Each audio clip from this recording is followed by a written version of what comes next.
friends, welcome back to my channel. Here today we make chicken lai handi.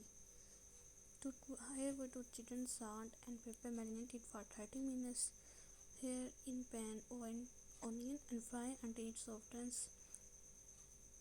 Add some garlic and grind it and add water for a soft mixture. Then we put oil, garlic, ginger paste for 2 teaspoons.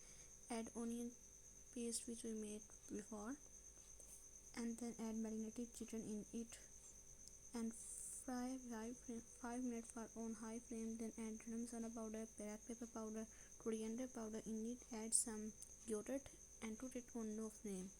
Add some water and then cover and cook it for 15 minutes. Then add fresh cream or mint packed cream. Then add kasuri methi and mix it and enjoy your